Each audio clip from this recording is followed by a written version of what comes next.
Chapter 1 Down the Rabbit Hole. Alice was beginning to get very tired of sitting by her sister on the bank, and of having nothing to do. Once or twice she had peeped into the book her sister was reading, but it had no pictures or conversations in it. And what is the use of a book, thought Alice, without pictures or conversations?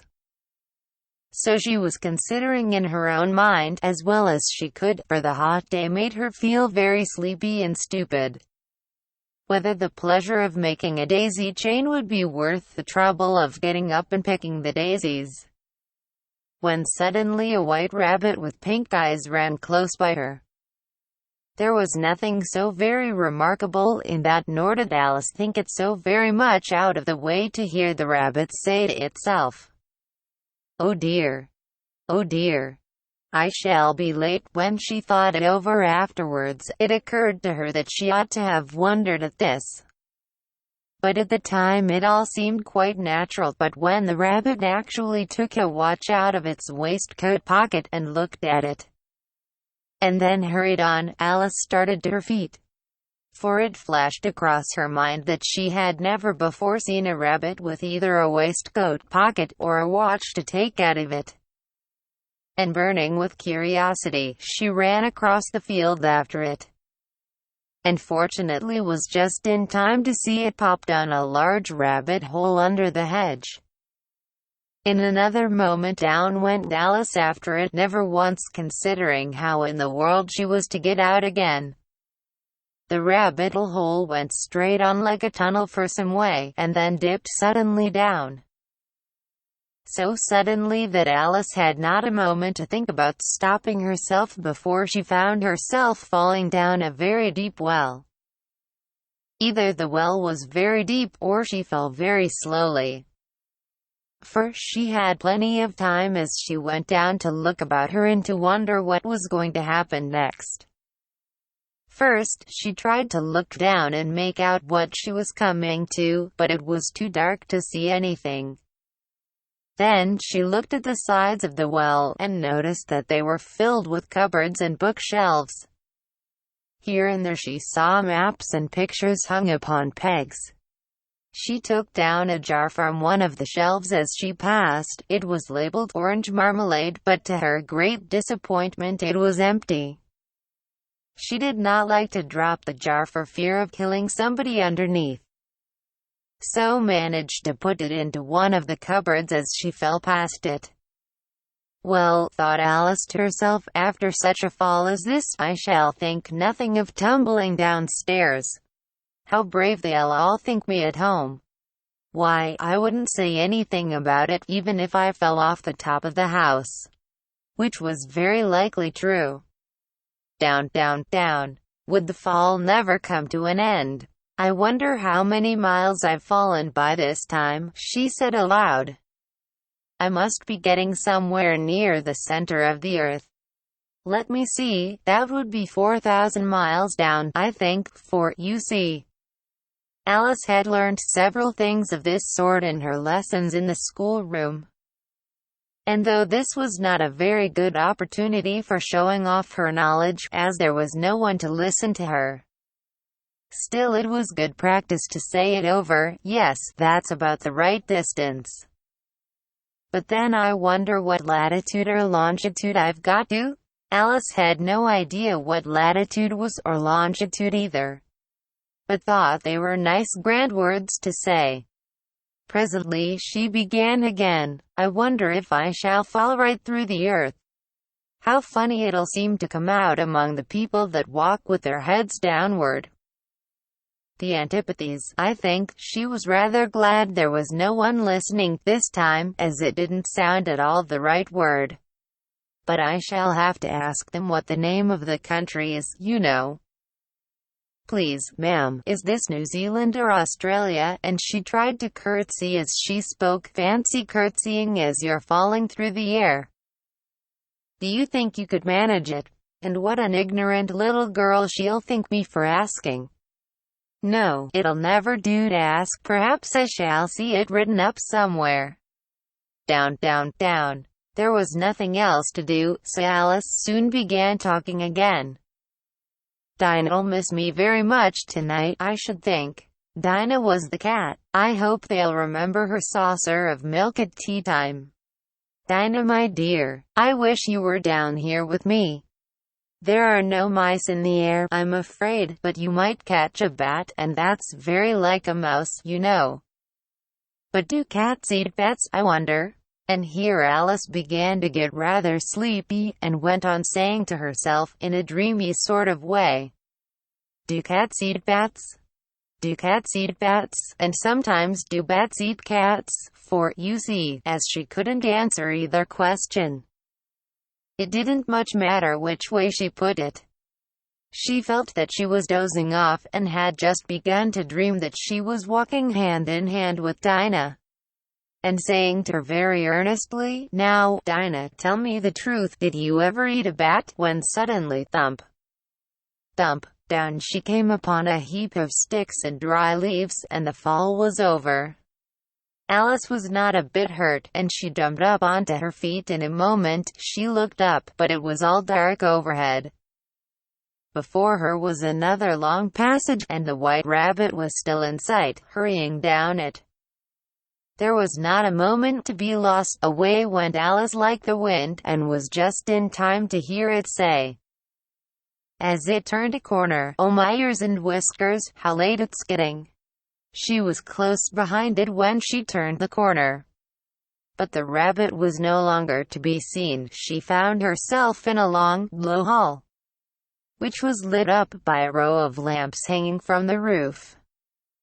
There were doors all round the hall, but they were all locked, and when Alice had been all the way down one side and up the other, trying every door, she walked sadly down the middle, wondering how she was ever to get out again.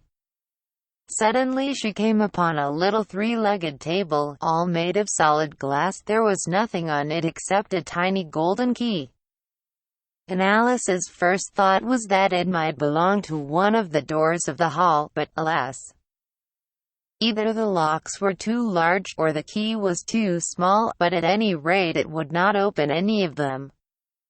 However, on the second time round, she came upon a low curtain she had not noticed before, and behind it was a little door about 15 inches high. She tried the little golden key in the lock, and to her great delight it fitted. Alice opened the door and found that it led into a small passage not much larger than a rat hole. She knelt down and looked along the passage into the loveliest garden you ever saw. How she longed to get out of that dark hall, and wander about among those beds of bright flowers and those cool fountains.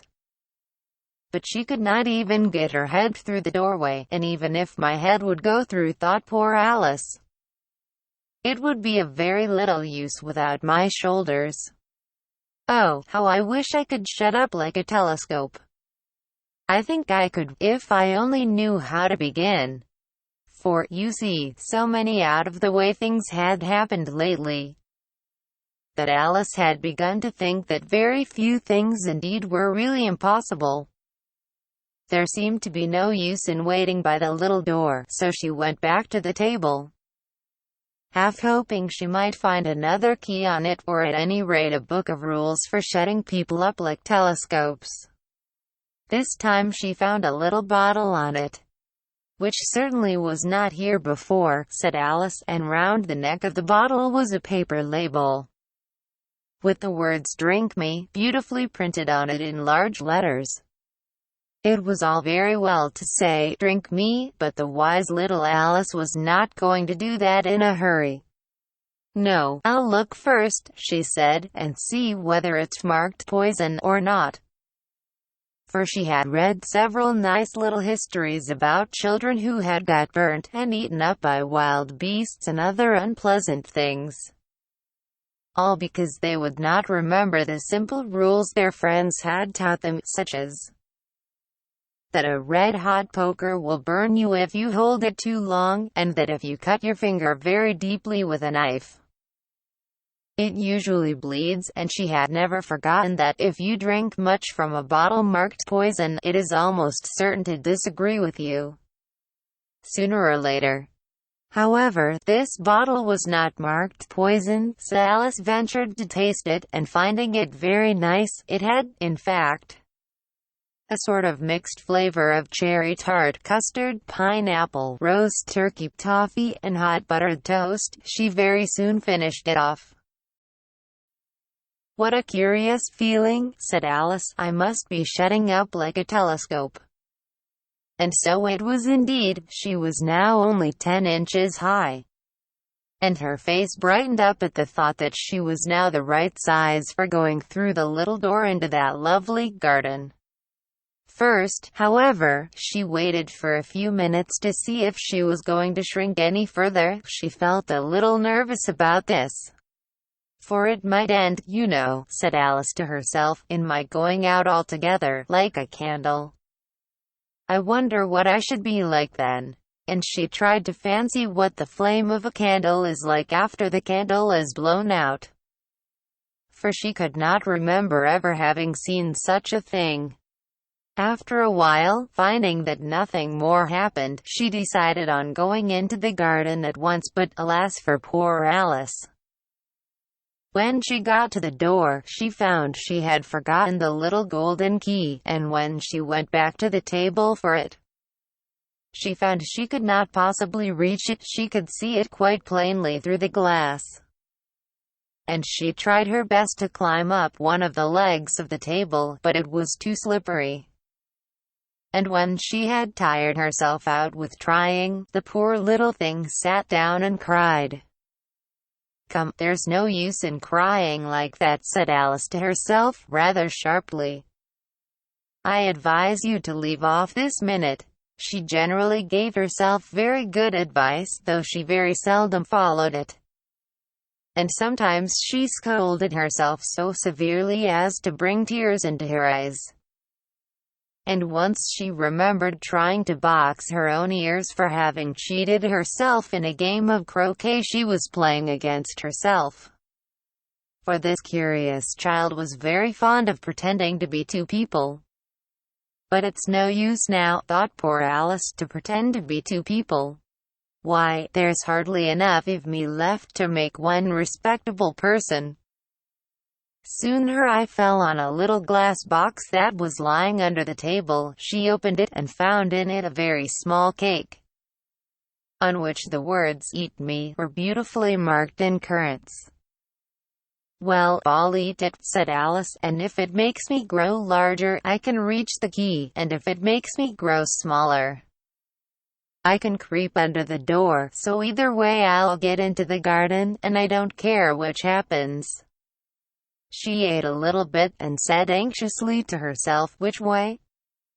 Which way?" holding her hand on the top of her head to feel which way it was growing. And she was quite surprised to find that she remained the same size. To be sure, this generally happens when one eats cake. But Alice had got so much into the way of expecting nothing but out-of-the-way things to happen, that it seemed quite dull and stupid for life to go on in the common way. So she set to work, and very soon finished off the cake. "Come, my head's free at last," said Alice in a tone of delight which changed into alarm in another moment. When she found that her shoulders were nowhere to be found, all she could see, when she looked down, was an immense length of neck, which seemed to rise like a stalk out of a sea of green leaves that lay far below her. "What can all that green stuff be?" said Alice. "And where have my shoulders got to? And oh, my poor hands, how is it I can't see you?" She was moving them about as she spoke, but no result seemed to follow, except a little shaking among the distant green leaves. As there seemed to be no chance of getting her hands up to her head, she tried to get her head down to them, and was delighted to find that her neck would bend about easily in any direction, like a serpent. She had just succeeded in curving it down into a graceful zigzag, and was going to dive in among the leaves, which she found to be nothing but the tops of the trees under which she had been wandering, when a sharp hiss made her draw back in a hurry. A large pigeon had flown into her face and was beating her violently with its wings. "Serpent!" screamed the pigeon. "I'm not a serpent," said Alice indignantly. "Let me alone." "Serpent, I say again," repeated the pigeon, but in a more subdued tone, and added with a kind of sob, "I've tried every way, and nothing seems to suit them." "I haven't the least idea what you're talking about," said Alice. "I've tried the roots of trees, and I've tried banks, and I've tried hedges," the pigeon went on, without attending to her, "but those serpents, there's no pleasing them." Alice was more and more puzzled, but she thought there was no use in saying anything more till the pigeon had finished.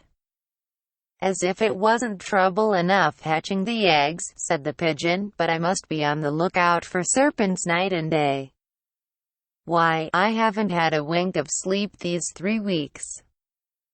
"I'm very sorry you've been annoyed," said Alice, who was beginning to see its meaning.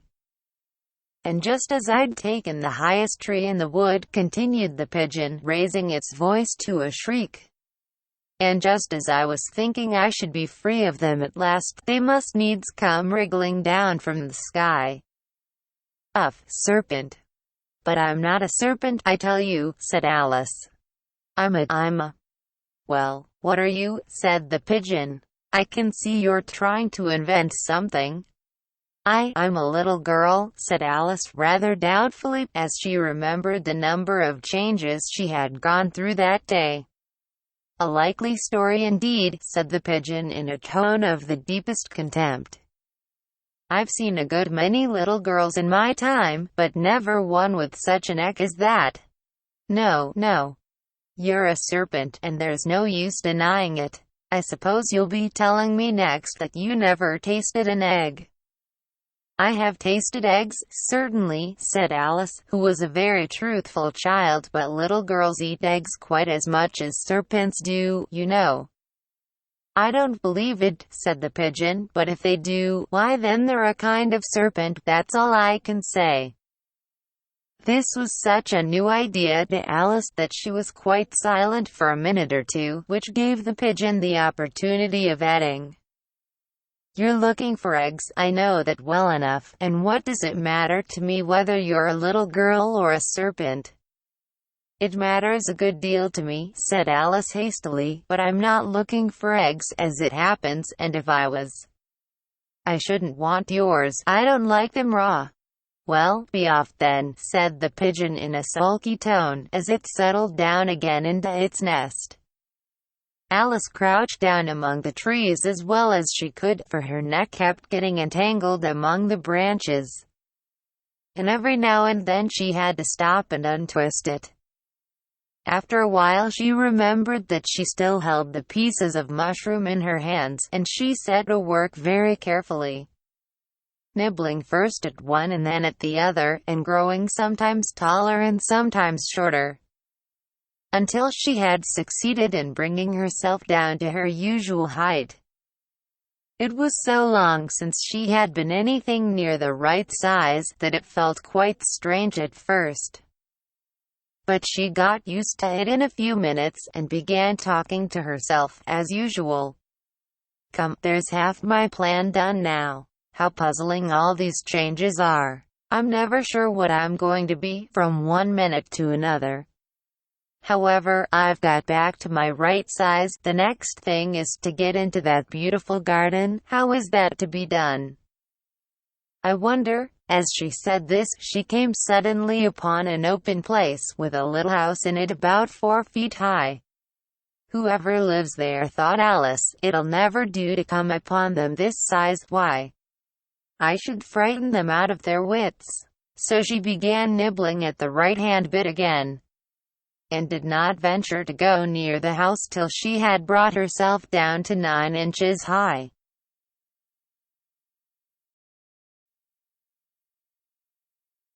Chapter 6. Pig and Pepper. For a minute or two she stood looking at the house, and wondering what to do next. When suddenly a footman in livery came running out of the wood, she considered him to be a footman because he was in livery. Otherwise, judging by his face only, she would have called him a fish, and rapped loudly at the door with his knuckles. It was opened by another footman in livery, with a round face and large eyes like a frog, and both footmen, Alice noticed, had powdered hair that curled all over their heads. She felt very curious to know what it was all about, and crept a little way out of the wood to listen. The fish footman began by producing from under his arm a great letter, nearly as large as himself, and this he handed over to the other, saying, in a solemn tone, for the Duchess, an invitation from the Queen to play croquet. The frog footman repeated, in the same solemn tone, only changing the order of the words a little. From the Queen. An invitation for the Duchess to play croquet. Then they both bowed low, and their curls got entangled together. Alice laughed so much at this that she had to run back into the wood for fear of their hearing her. And when she next peeped out, the fish footman was gone, and the other was sitting on the ground near the door, staring stupidly up into the sky. Alice went timidly up to the door, and knocked. "There's no sort of use in knocking," said the footman, "and that for two reasons. First, because I'm on the same side of the door as you're. Secondly, because they're making such a noise inside. No one could possibly hear you." And certainly there was a most extraordinary noise going on within, a constant howling and sneezing, and every now and then a great crash, as if a dish or kettle had been broken to pieces. "Please, then," said Alice, "how am I to get in?" "There might be some sense in your knocking," the footman went on without attending to her, "if we had the door between us. For instance, if you were inside, you might knock, and I could let you out.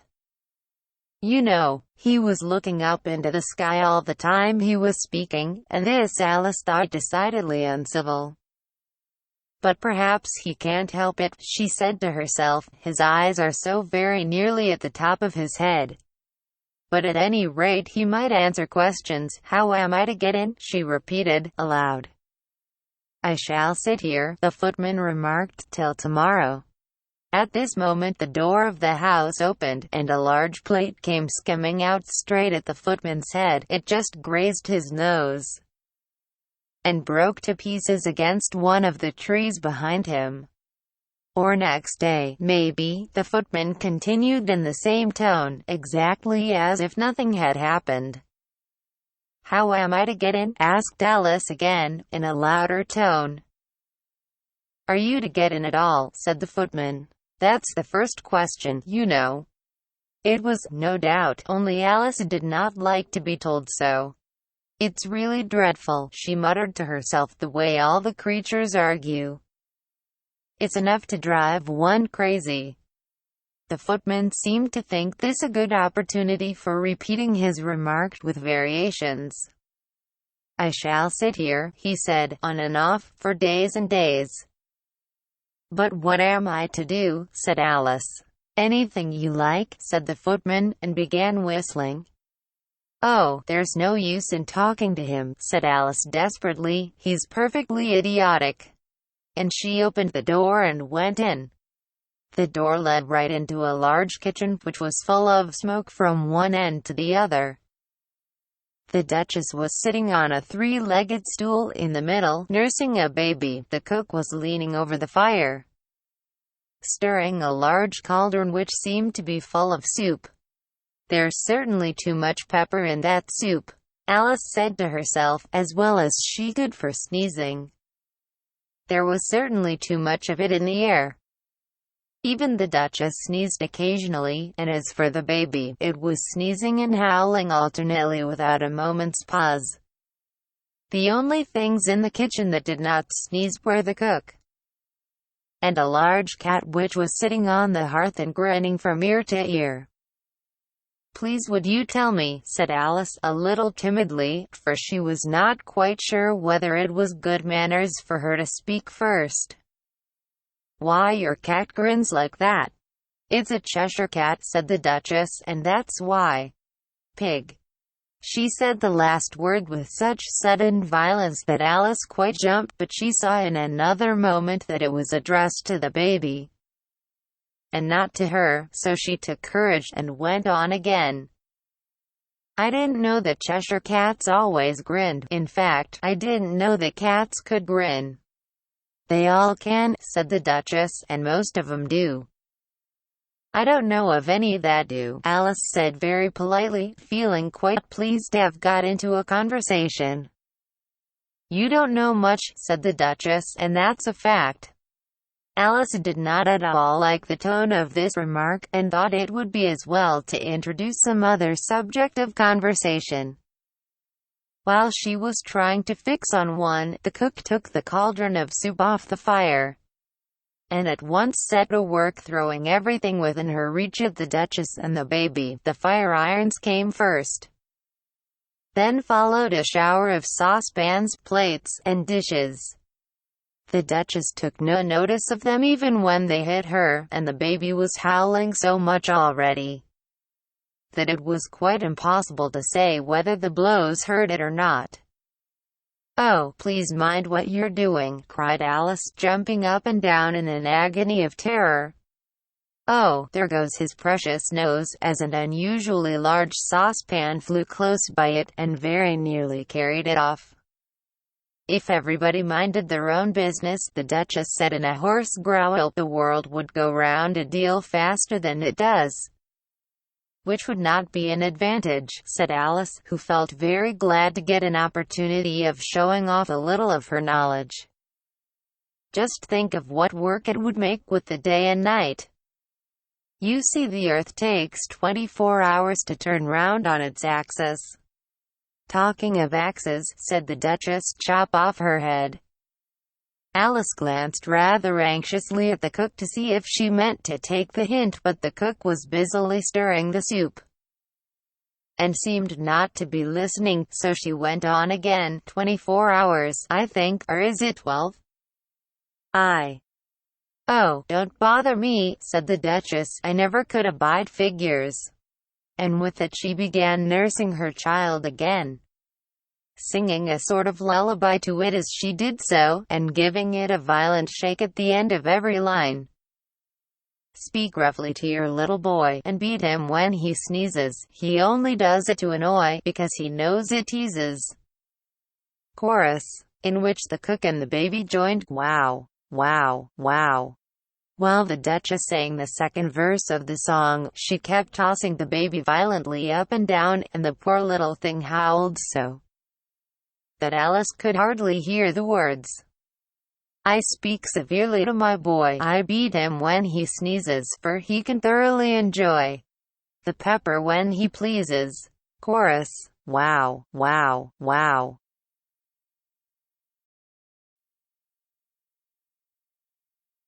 "Here, you may nurse it a bit, if you like," the Duchess said to Alice, flinging the baby at her as she spoke.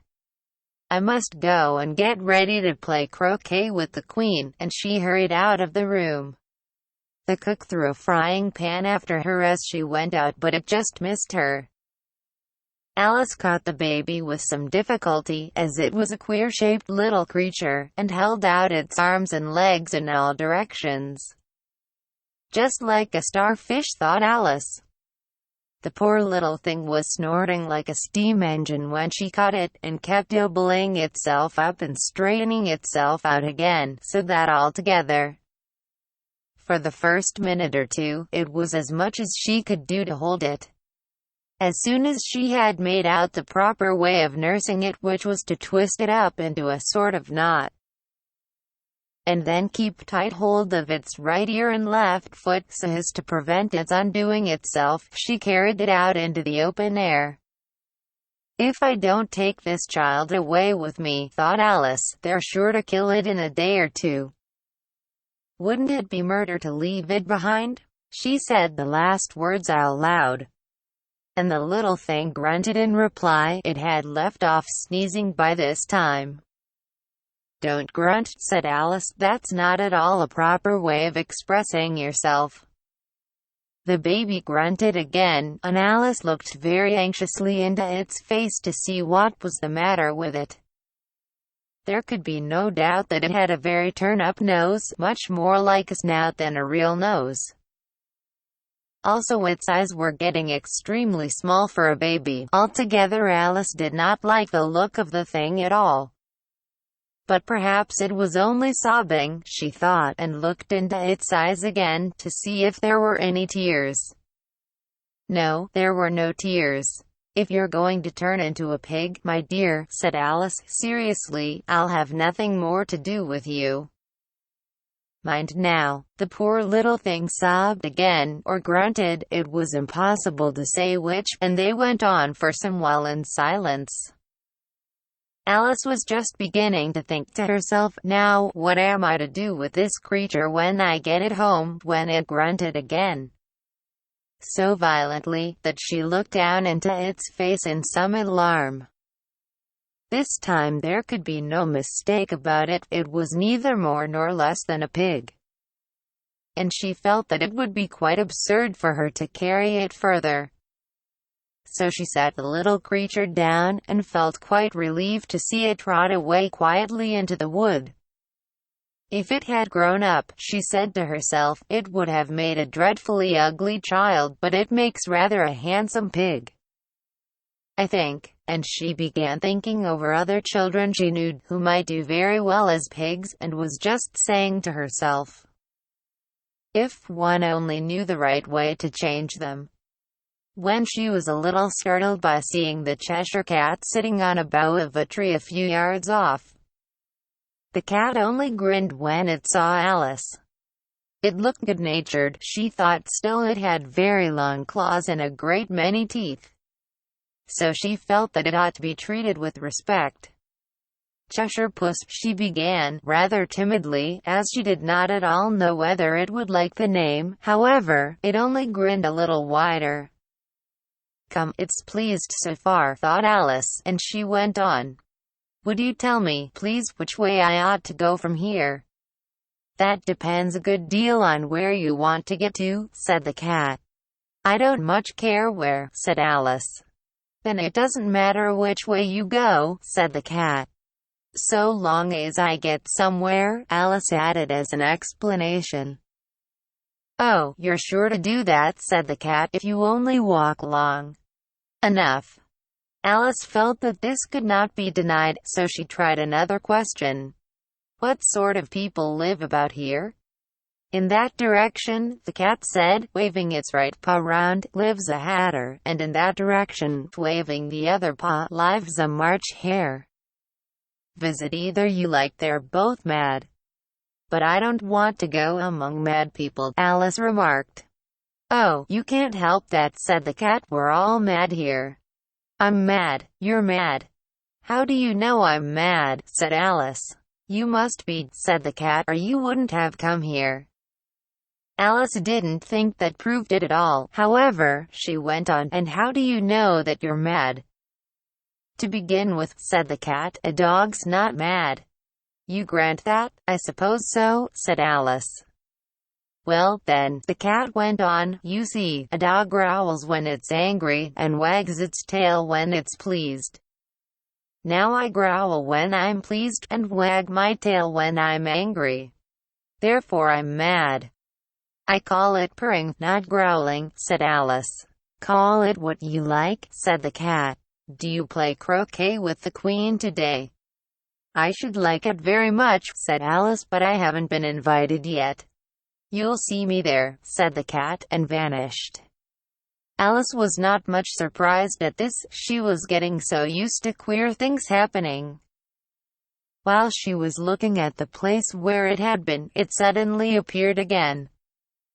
"By the by, what became of the baby?" said the cat. "I'd nearly forgotten to ask." "It turned into a pig," Alice quietly said, just as if it had come back in a natural way. "I thought it would," said the cat, and vanished again. Alice waited a little, half expecting to see it again, but it did not appear. And after a minute or two she walked on in the direction in which the March hare was said to live. "I've seen hatters before," she said to herself. "The March Hare will be much the most interesting.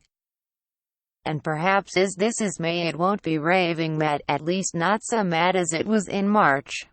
As she said this, she looked up, and there was the cat again, sitting on a branch of a tree. "Did you say pig, or fig?" said the cat. "I said pig," replied Alice, "and I wish you wouldn't keep appearing and vanishing so suddenly, you make one quite giddy." "All right," said the cat, and this time it vanished quite slowly, beginning with the end of the tail, and ending with the grin, which remained some time after the rest of it had gone. "Well, I've often seen a cat without a grin," thought Alice, "but a grin without a cat. It's the most curious thing I ever saw in my life." She had not gone much farther before she came in sight of the house of the March Hare. She thought it must be the right house, because the chimneys were shaped like ears and the roof was thatched with fur. It was so large a house that she did not like to go near till she had nibbled some more of the left-hand bit of mushroom, and raised herself to about 2 feet high. Even then she walked up towards it rather timidly, saying to herself, "Suppose it should be raving mad after all. I almost wish I'd gone to see the Hatter instead." Chapter 7. A Mad Tea Party. There was a table set out under a tree in front of the house, and the March Hare and the Hatter were having tea at it. A dormouse was sitting between them, fast asleep, and the other two were using it as a cushion, resting their elbows on it, and talking over its head. "Very uncomfortable for the dormouse," thought Alice, "only, as it's asleep, I suppose it doesn't mind." The table was a large one, but the three were all crowded together at one corner of it. "No room. No room," they cried out when they saw Alice coming. "There's plenty of room," said Alice indignantly, and she sat down in a large armchair at one end of the table. "Have some wine," the March Hare said in an encouraging tone. Alice looked all round the table, but there was nothing on it but tea. "I don't see any wine," she remarked. "There isn't any," said the March Hare. "Then it wasn't very civil of you to offer it," said Alice angrily. "It wasn't very civil of you to sit down without being invited," said the March Hare. "I didn't know it was your table," said Alice. "It's laid for a great many more than 3. "Your hair wants cutting," said the Hatter. He had been looking at Alice for some time with a great curiosity, and this was his first speech. "You should learn not to make personal remarks," Alice said with some severity. "It's very rude." The Hatter opened his eyes very wide on hearing this, but all he said was, "Why is a raven like a writing desk?" "Come, we shall have some fun now," thought Alice. "I'm glad they've begun asking riddles. I believe I can guess that," she added aloud. "Do you mean that you think you can find out the answer to it?" said the March Hare. "Exactly so," said Alice. "Then you should say what you mean," the March Hare went on. "I do," Alice hastily replied. At least I mean what I say. That's the same thing, you know." "Not the same thing a bit," said the Hatter. "You might just as well say that I see what I eat is the same thing as I eat what I see." "You might just as well say," added the March Hare, "that I like what I get is the same thing as I get what I like." "You might just as well say," added the Dormouse, who seemed to be talking in his sleep, "that I breathe when I sleep is the same thing as I sleep when I breathe." "It is the same thing with you," said the Hatter, and here the conversation dropped, and the party sat silent for a minute, while Alice thought over all she could remember about ravens and writing desks, which wasn't much. The Hatter was the first to break the silence. "What day of the month is it?" he said, turning to Alice. He had taken his watch out of his pocket and was looking at it uneasily, shaking it every now and then, and holding it to his ear. Alice considered a little, and then said, "The 4th. 2 days wrong, sighed the Hatter. I told you butter wouldn't suit the works, he added, looking angrily at the March Hare. It was the best butter, the March Hare meekly replied. Yes, but some crumbs must have got in as well, the Hatter grumbled. You shouldn't have put it in with the bread knife. The March Hare took the watch and looked at it gloomily, then he dipped it into his cup of tea, and looked at it again. But he could think of nothing better to say than his first remark. It was the best butter, you know. Alice had been looking over his shoulder with some curiosity. What a funny watch, she remarked. It tells the day of the month, and doesn't tell what o'clock it is. Why should it? Muttered the Hatter. Does your watch tell you what year it is? Chapter 7. A Mad Tea Party. There was a table set out under a tree in front of the house, and the March Hare and the Hatter were having tea at it. A dormouse was sitting between them fast asleep, and the other two were using it as a cushion, resting their elbows on it, and talking over its head. Very uncomfortable for the dormouse, thought Alice, only, as it's asleep, I suppose it doesn't mind. The table was a large one, but the three were all crowded together at one corner of it. No room. No room, they cried out when they saw Alice coming. There's plenty of room, said Alice indignantly, and she sat down in a large armchair at one end of the table. Have some wine, the March Hare said in an encouraging tone. Alice looked all round the table, but there was nothing on it but tea. I don't see any wine, she remarked. There isn't any, said the March Hare. Then it wasn't very civil of you to offer it, said Alice angrily. It wasn't very civil of you to sit down without being invited, said the March Hare. I didn't know it was your table, said Alice. It's laid for a great many more than three. Your hair wants cutting, said the Hatter. He had been looking at Alice for some time with a great curiosity, and this was his first speech. You should learn not to make personal remarks, Alice said with some severity. It's very rude. The Hatter opened his eyes very wide on hearing this, but all he said was, why is a raven like a writing desk? Come, we shall have some fun now, thought Alice. I'm glad they've begun asking riddles. I believe I can guess that, she added aloud. Do you mean that you think you can find out the answer to it, said the March Hare. Exactly so, said Alice. Then you should say what you mean, the March Hare went on. I do, Alice hastily replied. At least I mean what I say. That's the same thing, you know. Not the same thing a bit, said the Hatter. You might just as well say that I see what I eat is the same thing as I eat what I see. You might just as well say, added the March Hare, that I like what I get is the same thing as I get what I like. You might just as well say, added the dormouse, who seemed to be talking in his sleep, that I breathe when I sleep is the same thing as I sleep when I breathe. It is the same thing with you, said the Hatter, and here the conversation dropped, and the party sat silent for a minute, while Alice thought over all she could remember about ravens and writing desks, which wasn't much. The Hatter was the first to break the silence.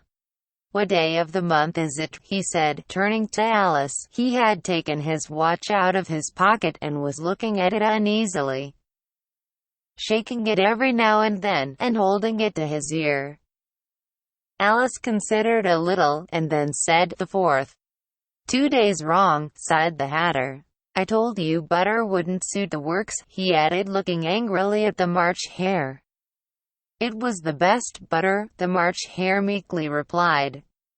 Yes, but some crumbs must have got in as well, the Hatter grumbled. You shouldn't have put it in with the bread knife.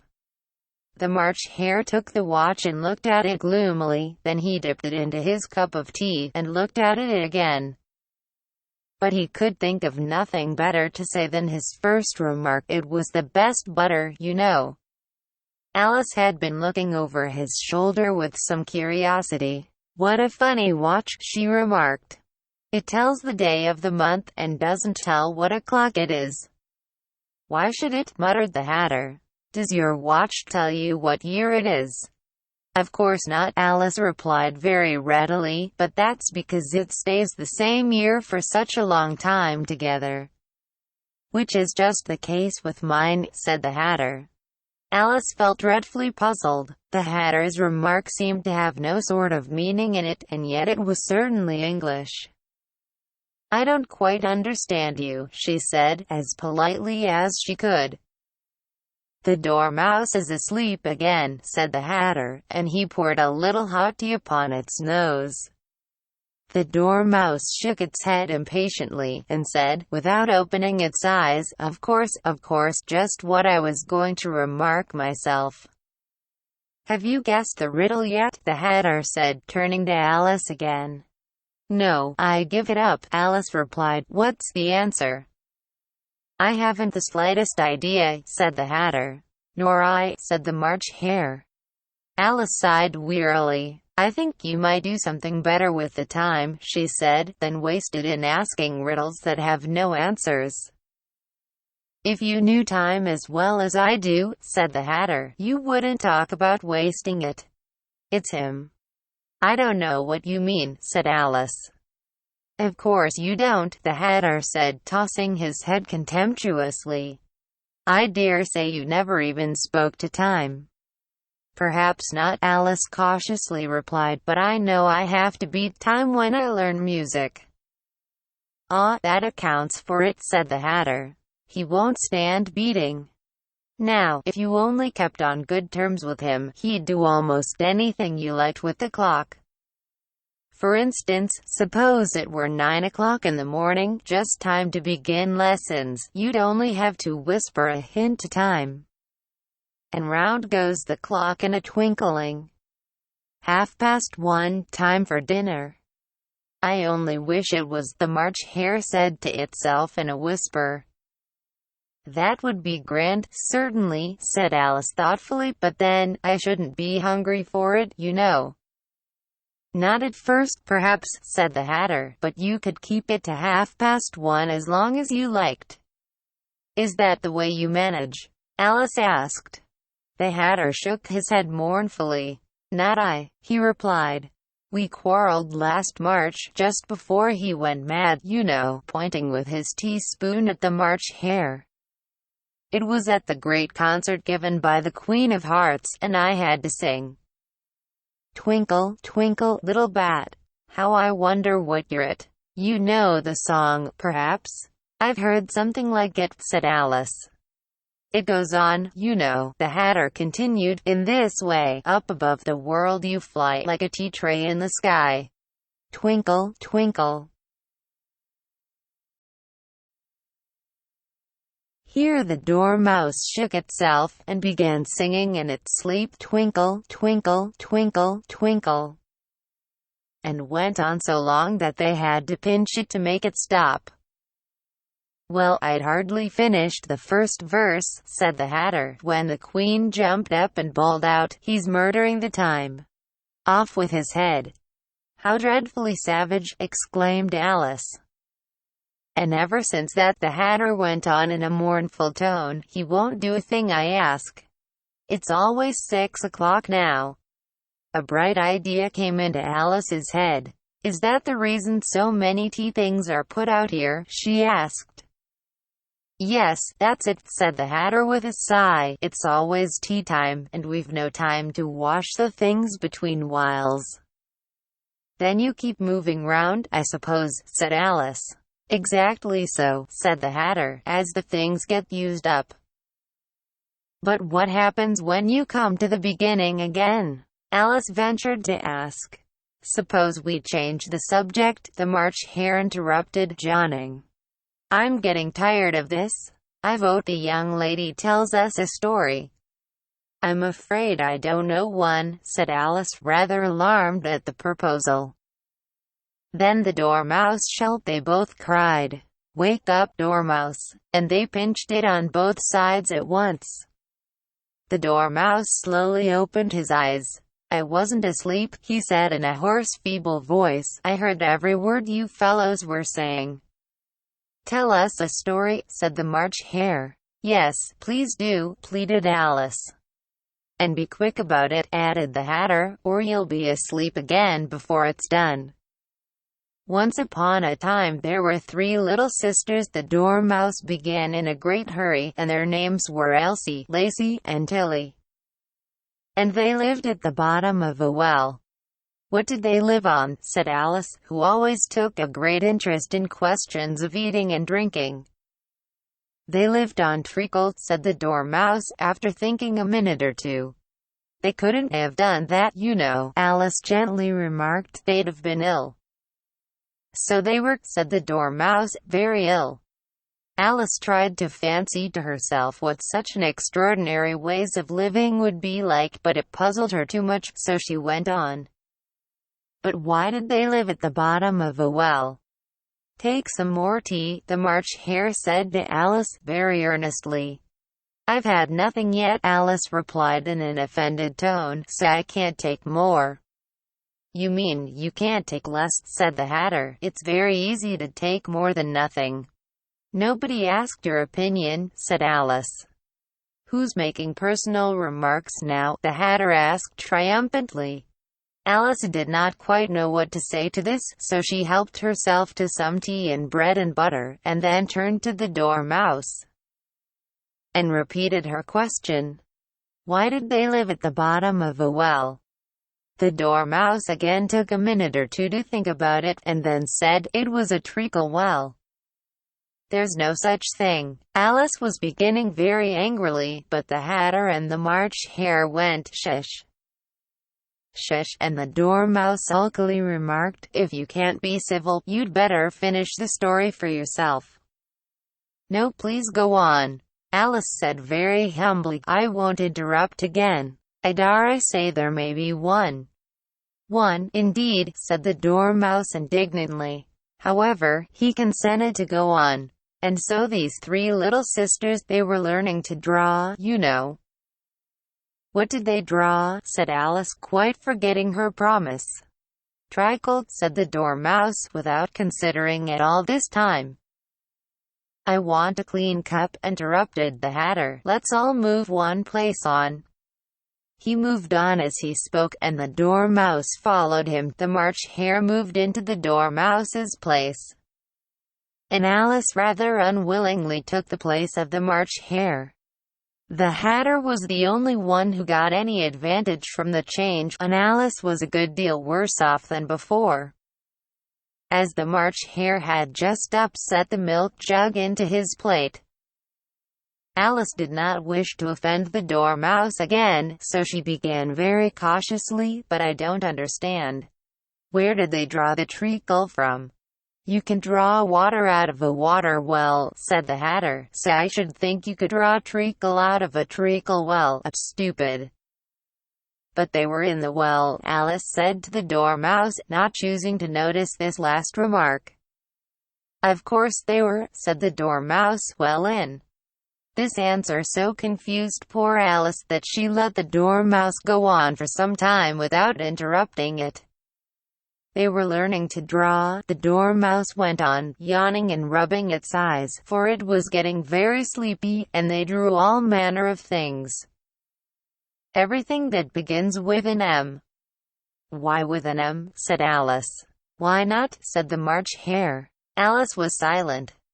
The Dormouse had closed its eyes by this time, and was going off into a doze, but, on being pinched by the Hatter, it woke up again, with a little shriek, and went on, "That begins with an M, such as mousetraps, and the moon, and memory, and muchness. You know you say things are much of a muchness. Did you ever see such a thing as a drawing of a muchness?" "Really, now you ask me," said Alice, very much confused. "I don't think." "Then you shouldn't talk," said the Hatter. This piece of rudeness was more than Alice could bear. She got up in great disgust, and walked off. The Dormouse fell asleep instantly. and neither of the others took the least notice of her going, though she looked back once or twice, half hoping that they would call after her. The last time she saw them, they were trying to put the dormouse into the teapot. "At any rate, I'll never go there again," said Alice as she picked her way through the wood. "It's the stupidest tea party I ever was at in all my life." Just as she said this, she noticed that one of the trees had a door leading right into it. "That's very curious," she thought. "But everything's curious today. I think I may as well go in at once." And in she went. Once more she found herself in the long hall, and close to the little glass table. "Now, I'll manage better this time," she said to herself, and began by taking the little golden key, and unlocking the door that led into the garden. Then she went to work nibbling at the mushroom. She had kept a piece of it in her pocket till she was about a foot high. Then she walked down the little passage, and then she found herself at last in the beautiful garden, among the bright flower beds and the cool fountains. Chapter 9. The Mock Turtle's Story. "You can't think how glad I am to see you again, you dear old thing," said the Duchess, as she tucked her arm affectionately into Alice's. And they walked off together. Alice was very glad to find her in such a pleasant temper, and thought to herself that perhaps it was only the pepper that had made her so savage when they met in the kitchen. "When I'm a duchess," she said to herself, not in a very hopeful tone though, "I won't have any pepper in my kitchen at all. Soup does very well without. Maybe it's always pepper that makes people hot-tempered," she went on, very much pleased at having found out a new kind of rule, "and vinegar that makes them sour, and chamomile that makes them bitter, and barley sugar and such things that make children sweet-tempered. I only wish people knew that, then they wouldn't be so stingy about it, you know." She had quite forgotten the Duchess by this time, and was a little startled when she heard her voice close to her ear. "You're thinking about something, my dear, and that makes you forget to talk. I can't tell you just now what the moral of that is, but I shall remember it in a bit." "Perhaps it hasn't one," Alice ventured to remark. "Tut tut, child," said the Duchess. "Everything's got a moral, if only you can find it." And she squeezed herself up closer to Alice's side as she spoke. Alice did not much like keeping so close to her, first because the Duchess was very ugly, and secondly, because she was exactly the right height to rest her chin upon Alice's shoulder, and it was an uncomfortably sharp chin. However, she did not like to be rude, so she bore it as well as she could. "The game's going on rather better now," she said, by way of keeping up the conversation a little. "'Tis so," said the Duchess, "and the moral of that is, oh, 'tis love that makes the world go round." "Somebody said," Alice whispered, "that it's done by everybody minding their own business." "Ah, well, it means much the same thing," said the Duchess, digging her sharp little chin into Alice's shoulder as she added, "and the moral of that is, take care of the sense, and the sounds will take care of themselves." How fond she is of finding morals in things, Alice thought to herself.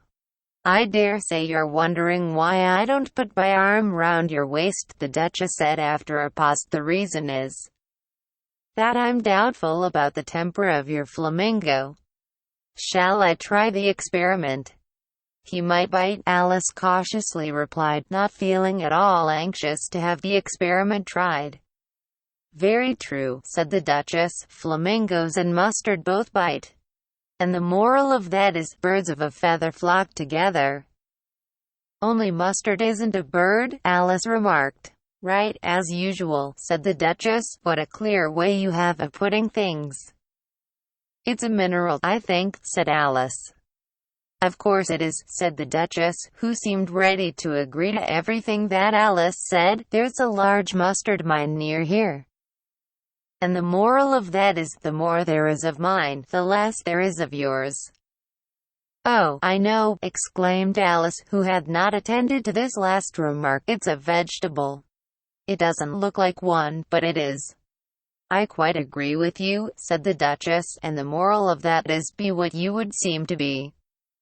Or if you'd like it put more simply, never imagine yourself not to be otherwise than what it might appear to others that what you were or might have been was not otherwise than what you had been would have appeared to them to be otherwise." "I think I should understand that better," Alice said very politely, "if I had it written down, but I can't quite follow it as you say it." "That's nothing to what I could say if I chose," the Duchess replied, in a pleased tone. "Pray don't trouble yourself to say it any longer than that," said Alice. "Oh, don't talk about trouble," said the Duchess. "I make you a present of everything I've said as yet." "A cheap sort of present," thought Alice. "I'm glad they don't give birthday presents like that." But she did not venture to say it out loud. Thinking again, the Duchess asked, with another dig of her sharp little chin. "I've a right to think," said Alice sharply, for she was beginning to feel a little worried. "Just about as much right," said the Duchess, "as pigs have to fly, and the But here, to Alice's great surprise, the Duchess's voice died away. Even in the middle of her favorite word, moral, and the arm that was linked into hers began to tremble. Alice looked up, and there stood the Queen in front of them, with her arms folded, frowning like a thunderstorm. "A fine day, Your Majesty," the Duchess began in a low, weak voice. "Now, I give you fair warning," shouted the Queen, stamping on the ground as she spoke, "either you or your head must be off. And that in about half no time. Take your choice." The Duchess took her choice, and was gone in a moment. "Let's go on with the game," the Queen said to Alice, and Alice was too much frightened to say a word, but slowly followed her back to the croquet ground. The other guests had taken advantage of the Queen's absence, and were resting in the shade. However, the moment they saw her, they hurried back to the game, the Queen merely remarking that a moment's delay would cost them their lives. All the time they were playing, the Queen never left off quarreling with the other players, and shouting, "Off with his head," or "Off with her head." Those whom she sentenced were taken into custody by the soldiers, who of course had to leave off being archers to do this. So that by the end of half an hour or so there were no archers left, and all the players, except the King, the Queen, and Alice, were in custody and under sentence of execution. Then the Queen left off quite out of breath, and said to Alice, "Have you seen the Mock Turtle yet?" "No," said Alice. "I don't even know what a Mock Turtle is." "It's the thing Mock Turtle soup is made from," said the Queen. "I never saw one, or heard of one," said Alice. "Come on, then," said the Queen, "and he shall tell you his history."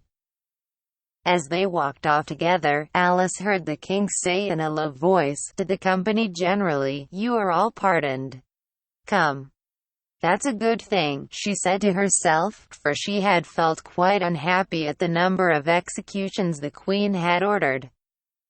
They very soon came upon a Gryphon, lying fast asleep in the sun. If you don't know what a Gryphon is, look at the picture. "A lazy thing," said the Queen. "And take this young lady to see the Mock Turtle, and to hear his history. I must go back and see after some executions I have ordered," and she walked off, leaving Alice alone with the Gryphon. Alice did not quite like the look of the creature, but on the whole she thought it would be quite as safe to stay with it as to go after that savage Queen, so she waited. The Gryphon sat up and rubbed its eyes, then it watched the Queen till she was out of sight, then it chuckled. "What fun," said the Gryphon, half to itself, half to Alice. "What is the fun?" said Alice.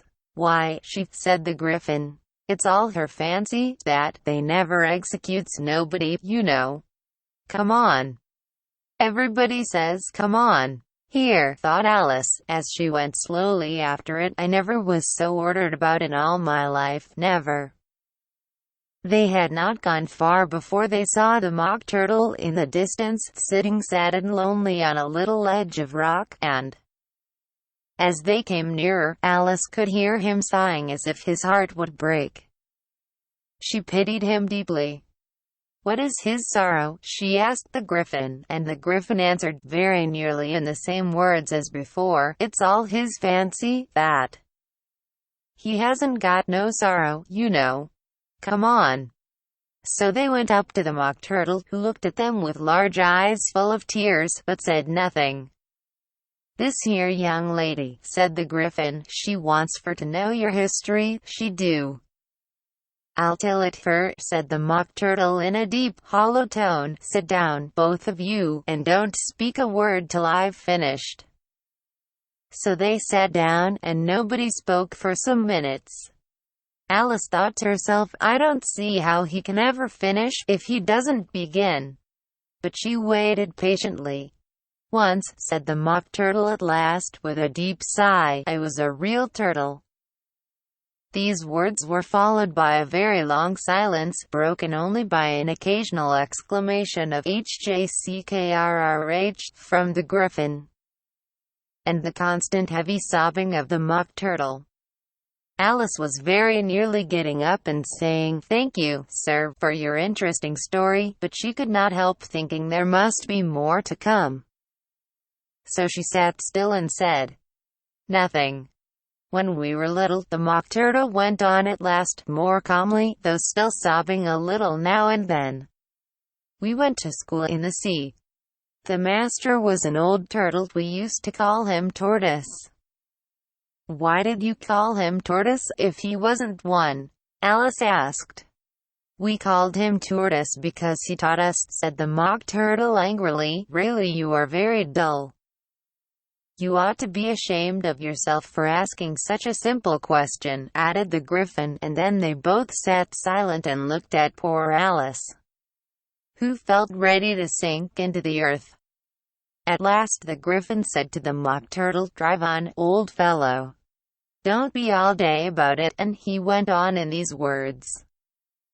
"Yes, we went to school in the sea, though you mayn't believe it. I never said I didn't," interrupted Alice. "You did," said the Mock Turtle. "Hold your tongue," added the Gryphon, before Alice could speak again. The Mock Turtle went on. "We had the best of educations. In fact, we went to school every day." "I've been to a day school, too," said Alice. "You needn't be so proud as all that."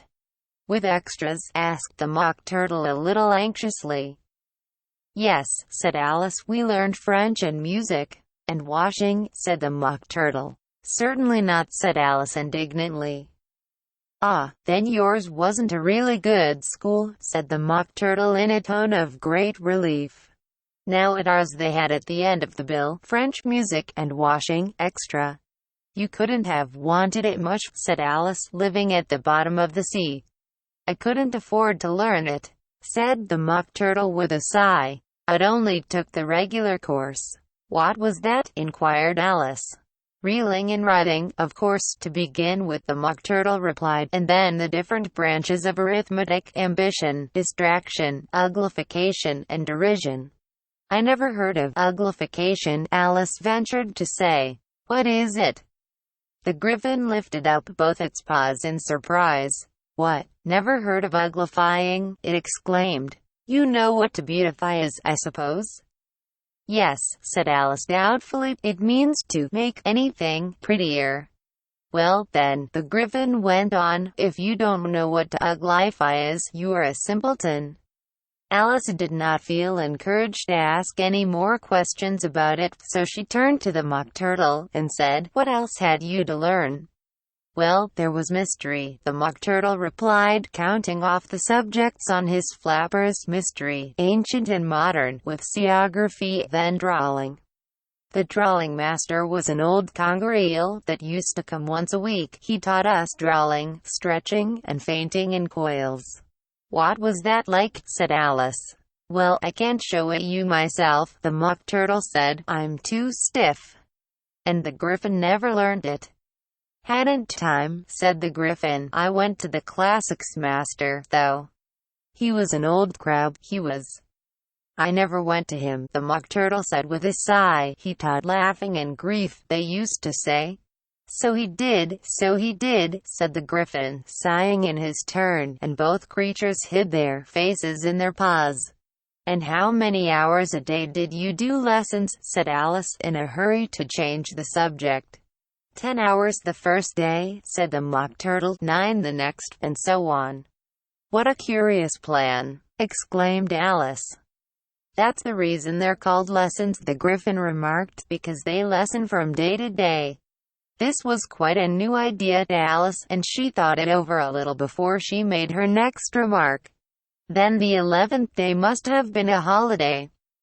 Of course it was, said the Mock Turtle. And how did you manage on the 12th? Alice went on eagerly.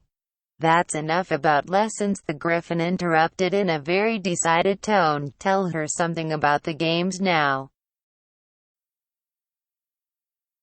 Chapter 10. The Lobster Quadrille.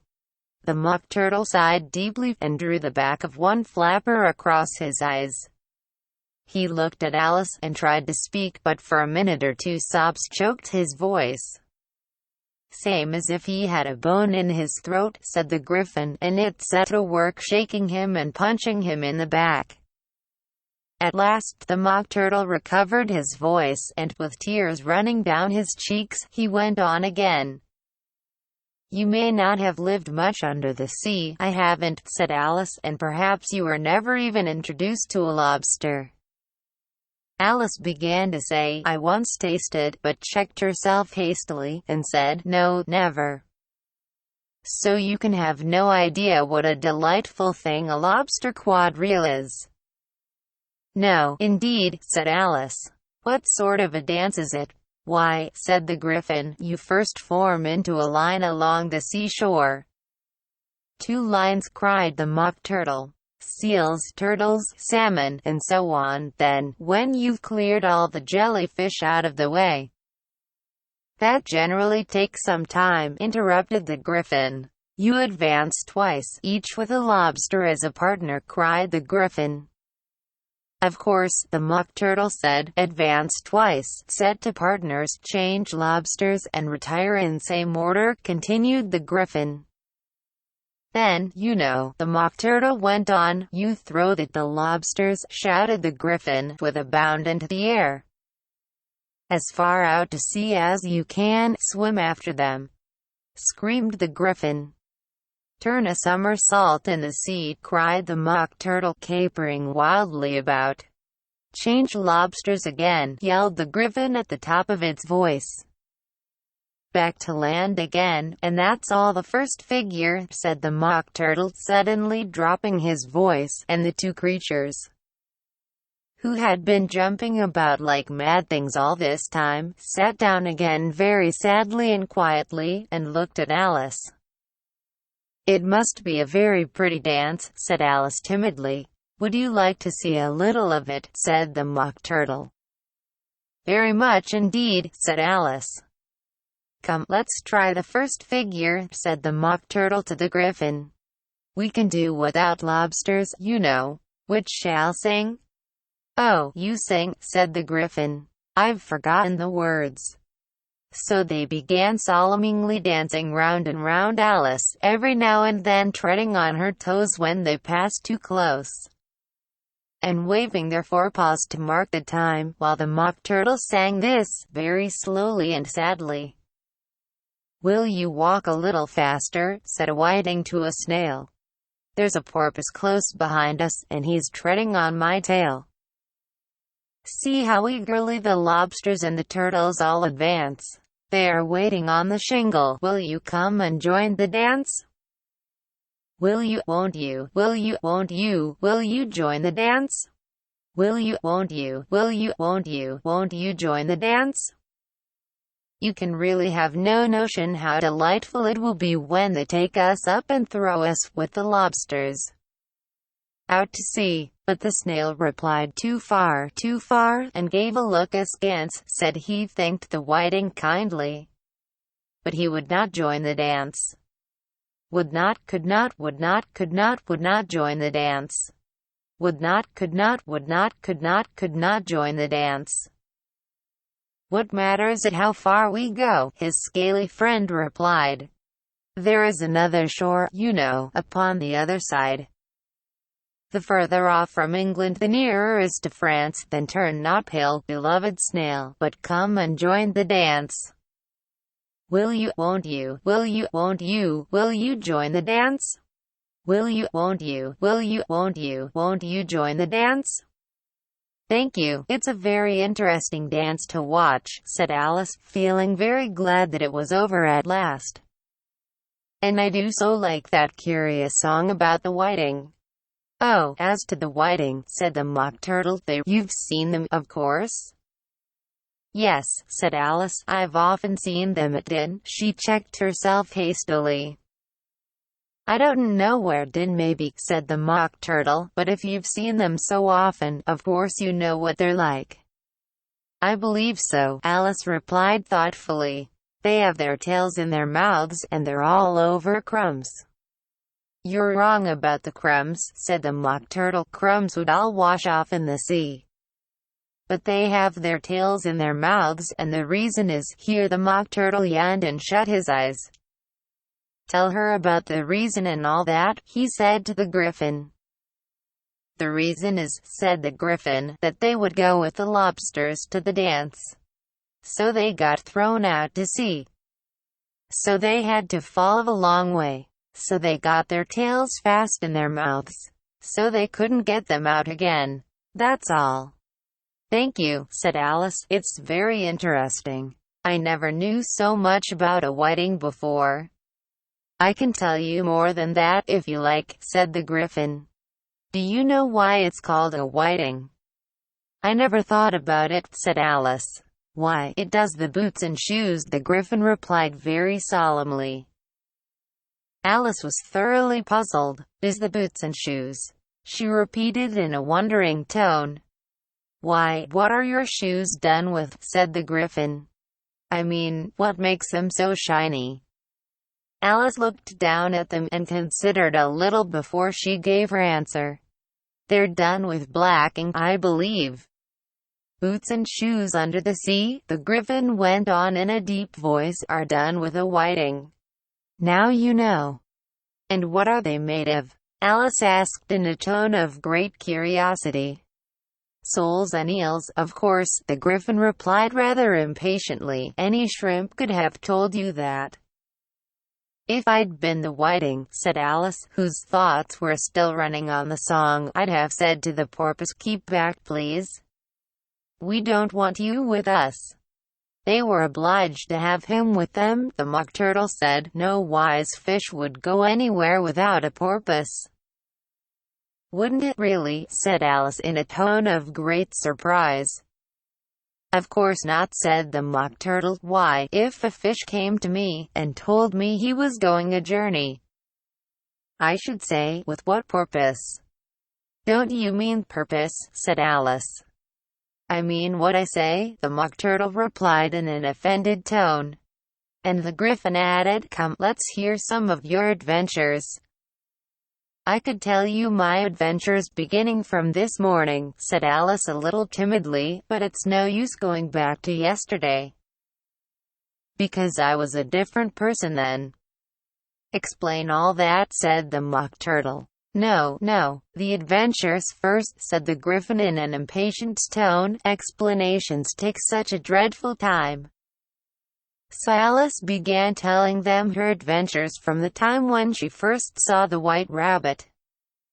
She was a little nervous about it just at first. The two creatures got so close to her, one on each side, and opened their eyes and mouths so very wide, but she gained courage as she went on.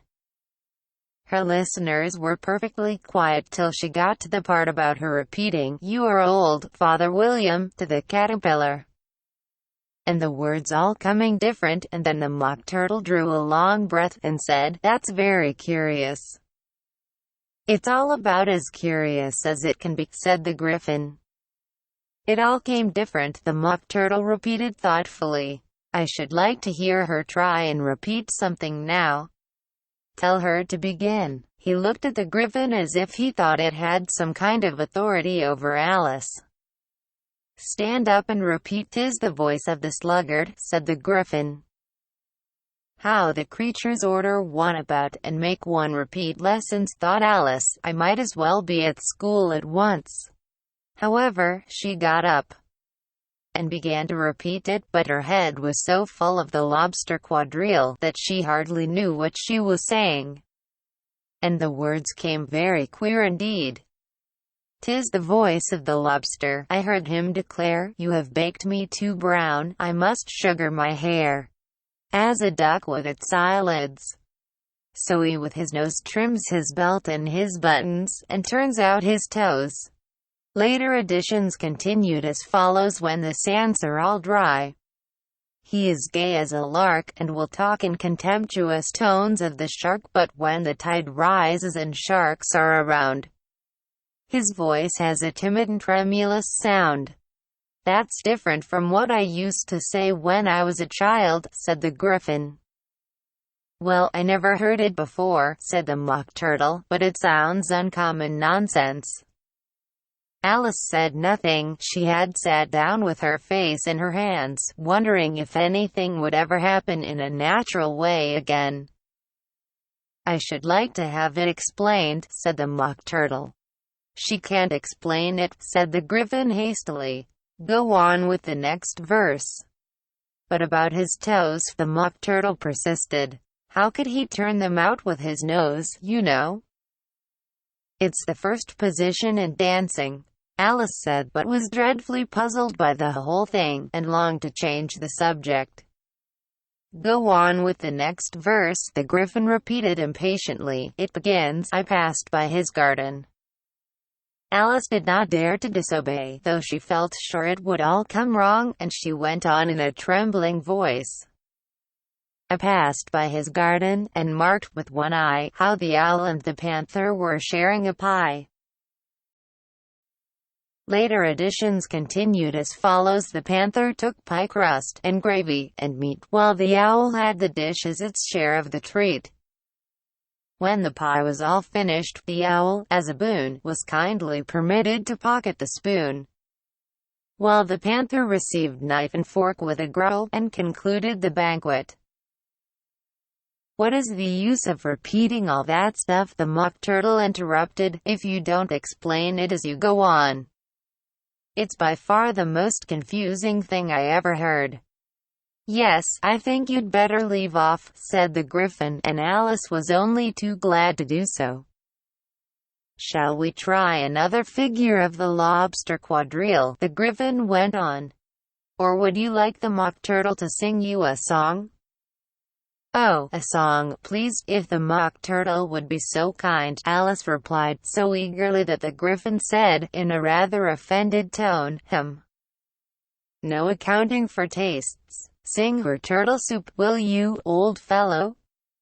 The Mock Turtle sighed deeply, and began, in a voice sometimes choked with sobs, to sing this: "Beautiful soup, so rich and green, waiting in a hot tureen. Who for such dainties would not stoop? Soup of the evening, beautiful soup. Soup of the evening, beautiful soup. Beautiful soup. Beautiful soup. Soup of the evening, beautiful, beautiful soup. Beautiful soup. Who cares for fish, game, or any other dish? Who would not give all else for 2 pennyworth only of beautiful soup?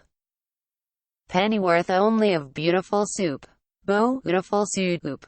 Beautiful soup. Soup of the evening, beautiful, beauty, full soup." "Chorus again," cried the Gryphon, and the Mock Turtle had just begun to repeat it when a cry of "the trial's beginning" was heard in the distance. "Come on," cried the Gryphon, and taking Alice by the hand, it hurried off, without waiting for the end of the song. "What trial is it?" Alice panted as she ran, but the Gryphon only answered, "Come on," and ran the faster, while more and more faintly came, carried on the breeze that followed them, the melancholy words, "Soup of the evening, beautiful, beautiful soup." Chapter 11. Who Stole the Tarts? The King and Queen of Hearts were seated on the throne when they arrived, with a great crowd assembled about them. All sorts of little birds and beasts, as well as the whole pack of cards. The knave was standing before them in chains, with a soldier on each side to guard him, and near the king was the white rabbit with a trumpet in one hand, and a scroll of parchment in the other. In the very middle of the court was a table, with a large dish of tarts upon it. They looked so good that it made Alice quite hungry to look at them. "I wish they'd get the trial done," she thought, "and hand round the refreshments." But there seemed to be no chance of this, so she began looking at everything about her to pass away the time. Alice had never been in a court of justice before, but she had read about them in books, and she was quite pleased to find that she knew the name of nearly everything there. "That's the judge," she said to herself, because of his great wig. The judge, by the way, was the king, and as he wore his crown over the wig. Look at the frontispiece if you want to see how he did it. He did not look at all comfortable, and it was certainly not becoming. "And that's the jury box," thought Alice, "and those 12 creatures." She was obliged to say creatures, you see, because some of them were animals, and some were birds. "I suppose they are the jurors." She said this last word 2 or 3 times over to herself, being rather proud of it.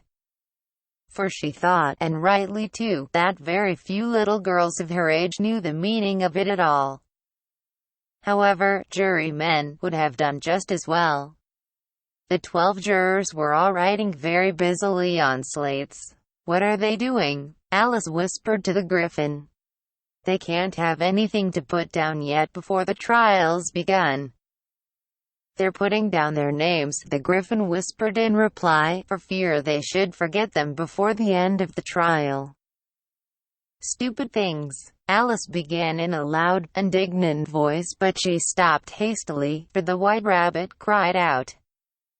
Silence in the court, and the king put on his spectacles and looked anxiously round to make out who was talking.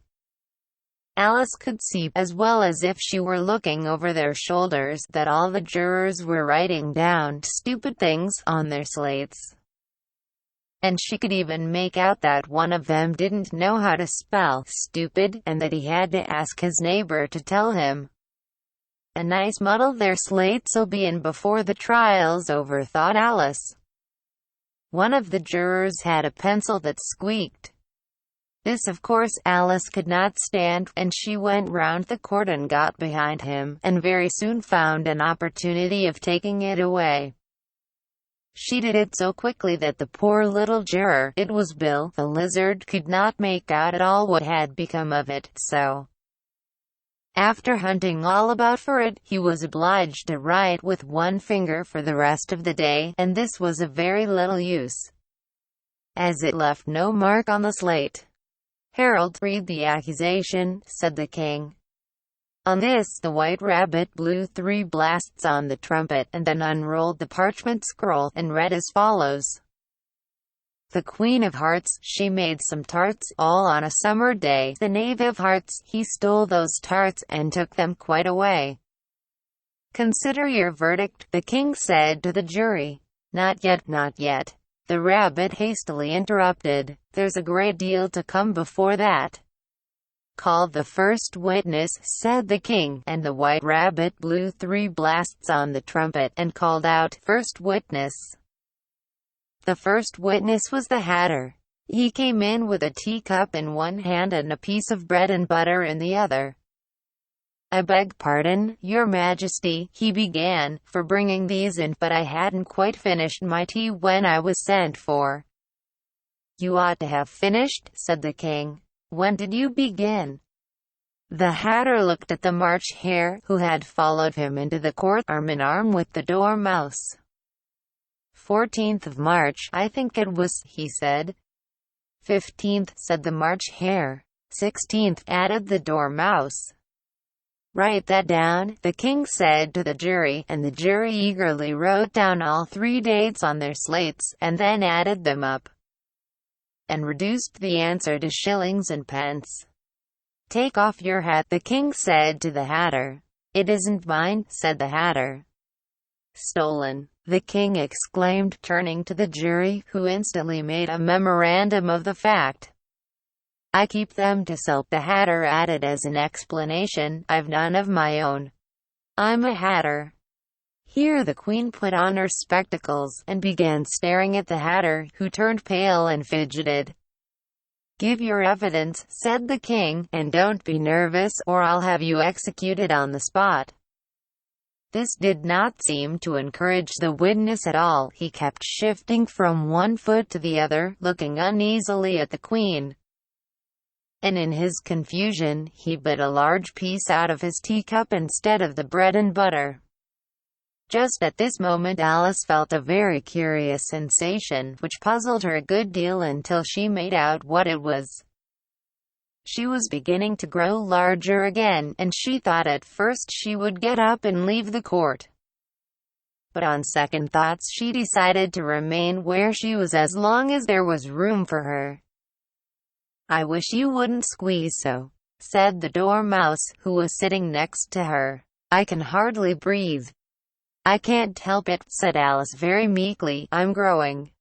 You've no right to grow here, said the Dormouse. Don't talk nonsense, said Alice more boldly. You know you're growing too. Yes, but I grow at a reasonable pace, said the Dormouse.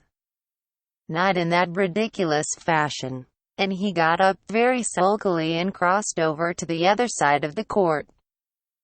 All this time the queen had never left off staring at the Hatter, and, just as the Dormouse crossed the court, she said to one of the officers of the court, Bring me the list of the singers in the last concert, on which the wretched Hatter trembled so that he shook both his shoes off. Give your evidence, the king repeated angrily, or I'll have you executed, whether you're nervous or not.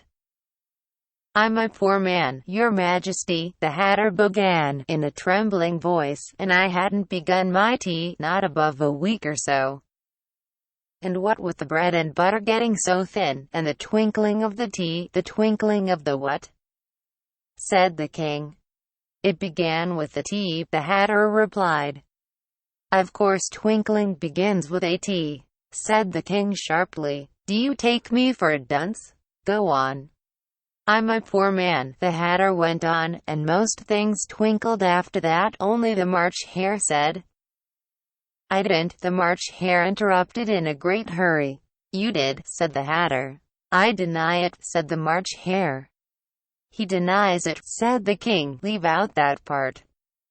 Well, at any rate, the Dormouse said, the Hatter went on, looking anxiously round to see if he would deny it too. But the Dormouse denied nothing, being fast asleep. After that, continued the Hatter, I cut some more bread and butter. But what did the Dormouse say? One of the jury asked. That I can't remember, said the Hatter. You must remember, remarked the king, or I'll have you executed. The miserable Hatter dropped his teacup and bread and butter, and went down on one knee. I'm a poor man, your majesty, he began. You're a very poor speaker, said the king. Here one of the guinea pigs cheered, and was immediately suppressed by the officers of the court. As that is rather a hard word, I will just explain to you how it was done. They had a large canvas bag, which tied up at the mouth with strings. Into this they slipped the guinea pig, head first, and then sat upon it. I'm glad I've seen the done, thought Alice. I've so often read in the newspapers, at the end of trials, there was some attempts at applause, which was immediately suppressed by the officers of the court, and I never understood what it meant till now. "If that's all you know about it, you may stand down," continued the king. "I can't go no lower," said the Hatter. "I'm on the floor, as it is." "Then you may sit down," the king replied. Here the other guinea pig cheered, and was suppressed. "Come, that finished the guinea pigs," thought Alice. "Now we shall get on better." "I'd rather finish my tea," said the Hatter, with an anxious look at the Queen, who was reading the list of singers. "You may go," said the king, and the Hatter hurriedly left the court without even waiting to put his shoes on. "And just take his head off outside," the Queen added to one of the officers. But the Hatter was out of sight before the officer could get to the door. "Call the next witness," said the king. The next witness was the Duchess's cook. She carried the pepper box in her hand, and Alice guessed who it was even before she got into the court. By the way, the people near the door began sneezing all at once. "Give your evidence," said the king. "Shan't," said the cook. The king looked anxiously at the White Rabbit, who said in a low voice, "Your Majesty must cross-examine this witness." "Well, if I must, I must," the king said, with a melancholy air, and, after folding his arms and frowning at the cook till his eyes were nearly out of sight, he said in a deep voice, "What are tarts made of?" "Pepper, mostly," said the cook. "Twinkle," said a sleepy voice behind her. "Collar that dormouse," the Queen shrieked out. "Behead that dormouse. Turn the dormouse out of court. Suppress him. Pinch him. Off with his whiskers." For some minutes the whole court was in confusion, getting the dormouse turned out, and by the time they had settled down again, the cook had disappeared. "Never mind," said the king, with an air of great relief. "Call the next witness." And he added in an undertone to the Queen, "Really, my dear, you must cross-examine the next witness. It quite makes my forehead ache." Alice watched the White Rabbit as he fumbled over the list, feeling very curious to see what the next witness would be like. "For they haven't got much evidence yet," she said to herself. Imagine her surprise, when the White Rabbit read out, at the top of his shrill little voice, the name, Alice. Chapter 12. Alice's Evidence. "Here," cried Alice, quite forgetting in the flurry of the moment how large she had grown in the last few minutes. And she jumped up in such a hurry that she tipped over the jury box with the edge of her skirt, upsetting all the jurymen onto the heads of the crowd below, and there they lay sprawling about, reminding her very much of a globe of goldfish she had accidentally upset the week before. "Oh, I beg your pardon," she exclaimed in a tone of great dismay, and began picking them up again as quickly as she could, for the accident of the goldfish kept running in her head, and she had a vague sort of idea that they must be collected at once and put back into the jury box, or they would die.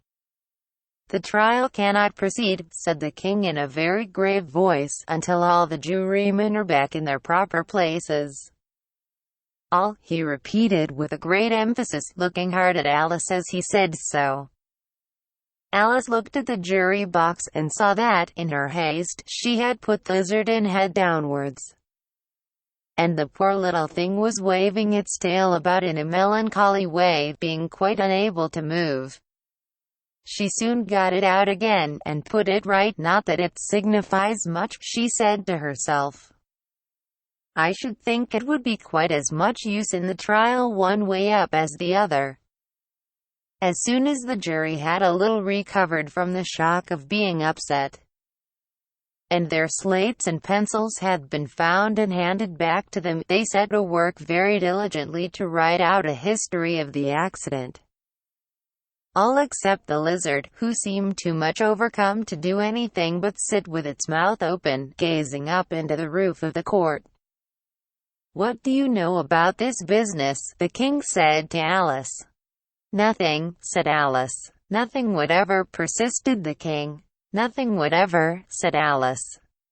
"That's very important," the king said, turning to the jury. They were just beginning to write this down on their slates when the White Rabbit interrupted. "Unimportant, Your Majesty means." "Of course," he said in a very respectful tone, but frowning and making faces at him as he spoke. "Unimportant, of course, I meant," the king hastily said, and went on to himself in an undertone. "Important, unimportant, unimportant, important," as if he were trying which word sounded best. Some of the jury wrote it down, important, and some, unimportant. Alice could see this, as she was near enough to look over their slates. "But it doesn't matter a bit," she thought to herself.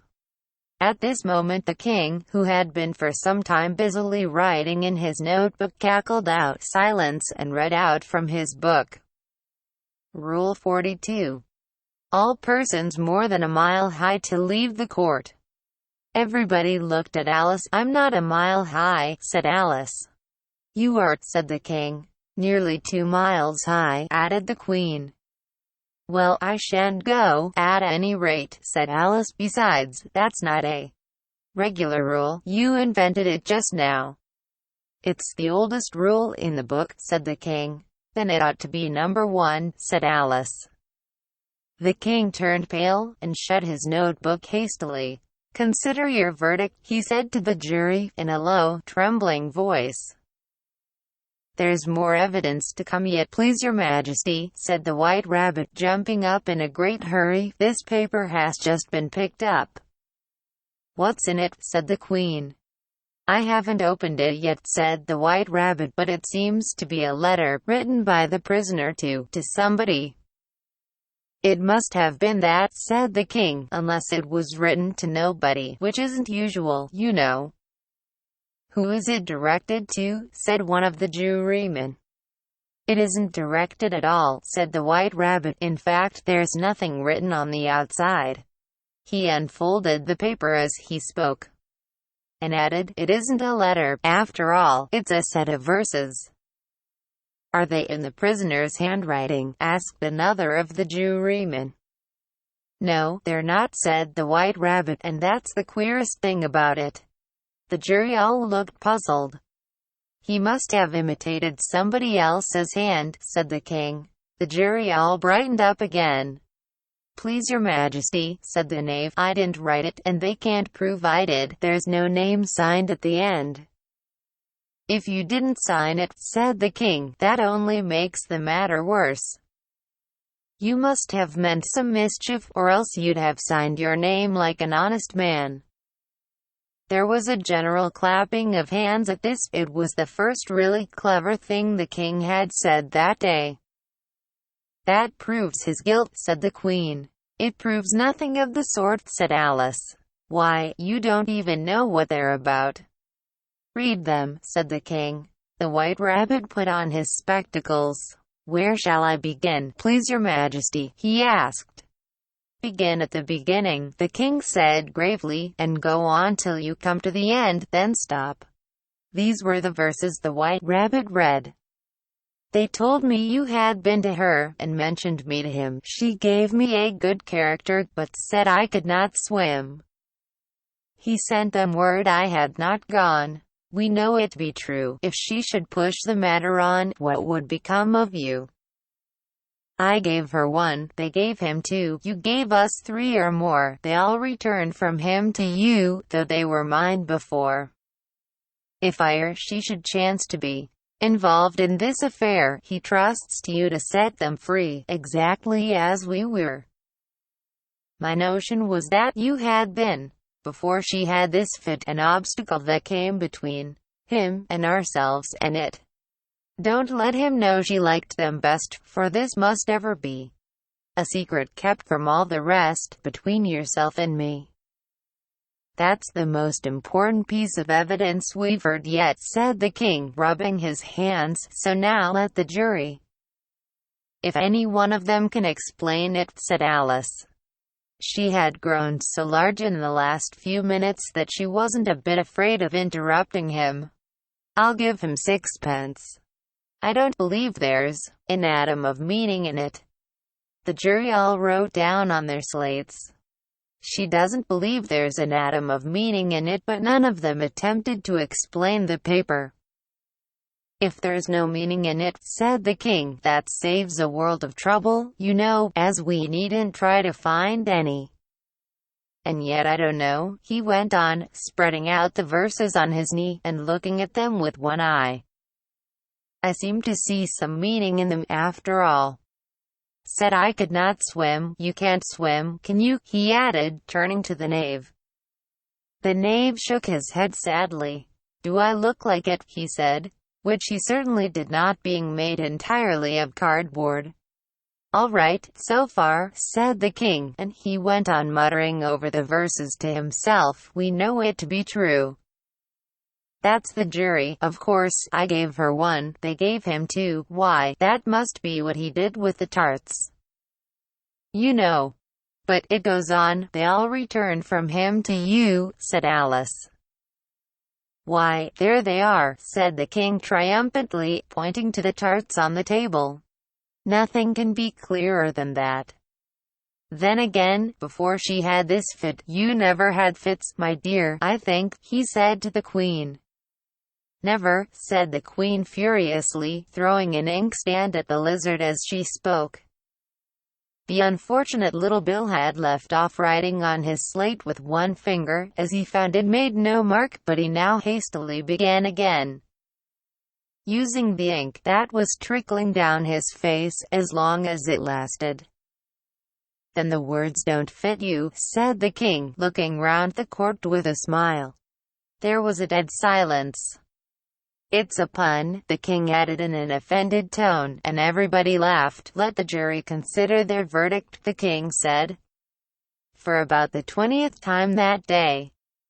No, no, said the queen. Sentence first, verdict afterwards. Stuff and nonsense, said Alice loudly. The idea of having the sentence first.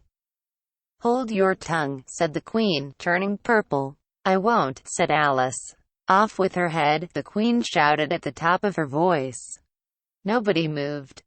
Who cares for you, said Alice. She had grown to her full size by this time.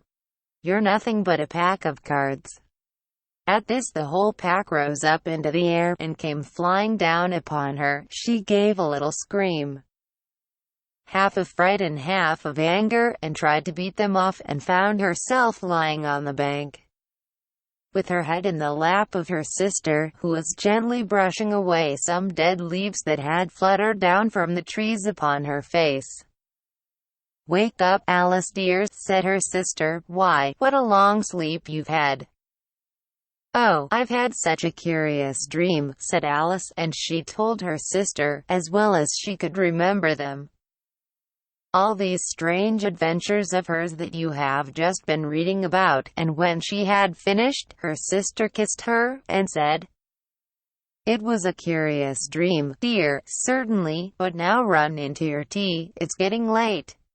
So Alice got up and ran off, thinking while she ran, as well she might, what a wonderful dream it had been. But her sister sat still just as she left her, leaning her head on her hand, watching the setting sun, and thinking of little Alice and all her wonderful adventures, till she too began dreaming after a fashion, and this was her dream.